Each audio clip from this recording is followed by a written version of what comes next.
I'm smiling a little bit today because I'm very excited about our episode. We are going to be joined by an industry legend, a man with over 50 years of experience in the restoration and cleaning industry, former president of the IICRC, ever heard of it?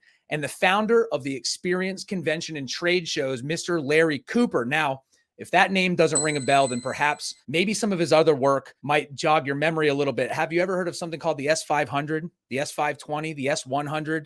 The S300? Well, I sure hope so. If you were in the restoration and cleaning industry, you should have heard of those things. And he's had a hand in all of them. So today I want you to help me welcome Mr. Larry Cooper to the Restoration Rundown podcast. Mr. Cooper, how are you doing? Thanks for joining us today. I am fantastic, Ben. Great to be with you and your audience. All right. All right, you hear that, everybody? He's really excited to be here too. So, what the heck? So I gave you like the old, a pretty good introduction, I think, but I don't think it really scratched the surface of, your contributions to the industry and what you've done and your experience. And one of the big things that everybody that listens to this gets out of the podcast is I'm really big on providing value, which it seems like in your 50 years, that's really been at the forefront of your journey. So I wanted to see if you minded walking us through a little bit of your background in case anybody's been living in a cave for the last 50 years in this industry and they don't know who you are. Give us a little background, how you got started in the industry and that led you up to today. Hey, thank you for this opportunity. I started carpet cleaning when I was in high school. I didn't even have a driver's license yet. And it's an interesting business, to say the least. But back then, we used some tactics that were pretty interesting. The owner of this company used to clean college apartments, if you can imagine. And we used to clean up by the University of Colorado. Well, he used to use these shampoo machines with hot water extraction. But in the brush of the shampoo machine, he would cut out the brushes and slide in these plastic bristles. And of course, it was pretty rough on the carpet, but they needed to have some roughness because they were in terrible condition, as you can imagine. So my first day on the job, there were 3 guys there and myself. And for some reason, they were all gathered in one room, and the owner said, okay, it's time for you to learn how to use this machine. So I grabbed the handle of the machine, and he said, yep, just remember, go left, you go one way, and to go right, you go the other way. I'm like, all right, looks pretty easy. I was watching everybody else do it. Like, he turned on the machine and it started bouncing. He had just put new bristles on and I could not control it. And I was too dumb to not turn it off. So it's bouncing and it's bouncing across the room and I went right through a wall. So they were all hilariously laughing, thinking it was the funniest thing on earth. And I was like, totally petrified. The industry has changed so much. I started my business when I was 18 years old. When I was 16 and a half, I was running his company. But, you got to get a little tough at times and get a little aggressive and get out there and do it. Nonetheless, I started my business and I remember I got married to my high school sweetheart that year also. And my first month, I did 4 jobs. And she's like, yeah, this is a great business you started. I was going to college. She was going to college. We were trying to pay her tuition. It was pretty slow nonetheless. But I had to learn how to go knock on doors. And that is something that's really difficult for most people to do. Kind of gut wrenching, knock on a door and say, hey, will you give me some business and introduce yourself? And, no means no for that day. It doesn't mean forever. It means just that minute. So nonetheless, I grew that business. It was called Professional Cleaning Network. We had 3 offices, Denver, Boulder, and Colorado Springs. We had 84 employees when I sold the business 30 some odd years later. And we specialized in commercial high-rise buildings just for the textile cleaning. And so I had a crew that would go out every night and every weekend. We had about 20 guys that would go out, about 15 trucks, and we were in a solid business. We also did high-end residential. And that was awesome. And then we also had a rug cleaning plant, full Moore setup in Denver. And we did restoration by accident. So I remember I was on a job cleaning and the manager of this big condo complex came in and said, hey, do you know how to do water damage restoration? I'm like, sure, no problem, Never done a job in my life, never even heard of one before. So I go down and we're standing in water about 2 inches deep. And this is back in the mid 70s. And so I extract the water and I'm looking at it going, what the heck do you do now? Well, we're looking at the carpet. It is a nylon carpet, but it's on jute primary, jute secondary with jute pad, hair jute pad. The smell is overwhelming, and we're like, we better look at what's under here. And we pull it up, and there's this pad under there that is, oh my God, stinking terribly. So we pull up carpet and we pull the pad out and try to lay the carpet back down. Well, in that short period of time, it shrank about an inch all the way around. It was just like, it was really amazing. So nonetheless, that was my first water damage job. And the second one, we figured out maybe we need to get air under there. So we bought some box fans, and then we're like, well, this isn't going to work being on top. We got to go underneath.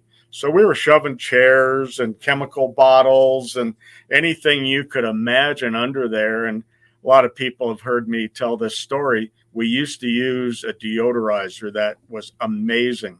It's called cherry deodorizer. Well, cherry deodorizer would mask everything, including you, man. You walked around like you smelled like a cherry all day long, It was just incredible. But it was probably the safest product I ever used, because then we got into antimicrobials and biocides and various things. And that kind of changed the nature of the game, to say the least. But I had the good fortune of being interested in education, and I got very involved in my local association, the PCUCA.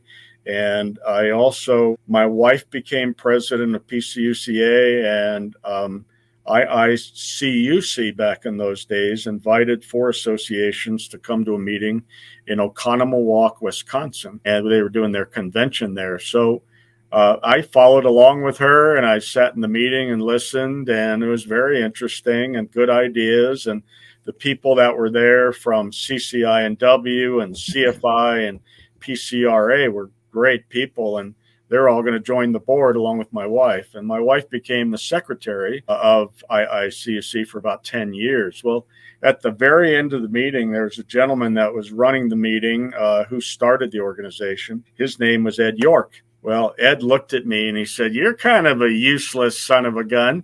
What are you going to do?" And I'm like, "I just came along to watch the action, man." He said, "Well, I'm going to make you vice president." I'm like, "Why?" He said, "We need somebody to fill that slot." I'm like, "Great, be happy to do it."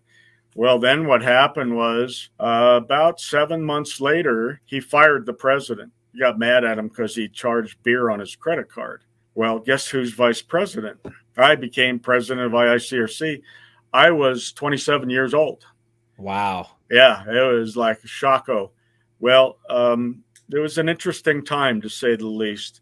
There were 400 certified technicians in IICRC at the time, and they had one certification. And so this team of Eric Rotmeister and Michael West and Trina Cooper, and I can go on and on with the names, but we started dreaming a little bit about what the industry could look like. Eric Rotmeister came up with this umbrella idea of all these certification categories and levels that exist today.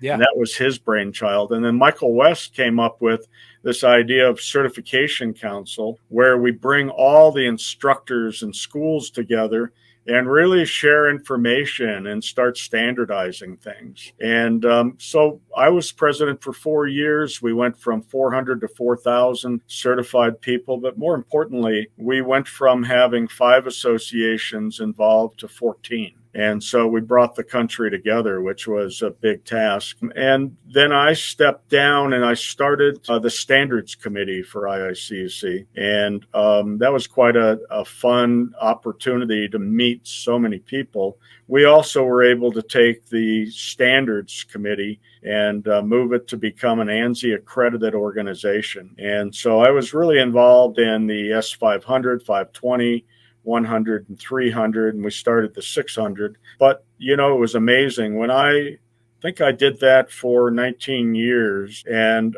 when I stepped down, I was managing about 187 people that were volunteering. It was phenomenal. Talk about great friendships and, great meetings. It was also challenging as well, because when we started getting the scientific community involved in 520, there are a lot of difference of opinions. Yeah. And so that was fascinating. But the organization has grown, obviously. It's done really well. And in 1999, 4 associations came together and decided to hold a convention jointly instead of everybody doing their own. And we did that in Vegas, and it went very well. It was called Connections, and it took us a year after that to figure out that we ought to keep going. So the next show was in 2001, and my wife and I became the management company for the show. And it was quite an opportunity.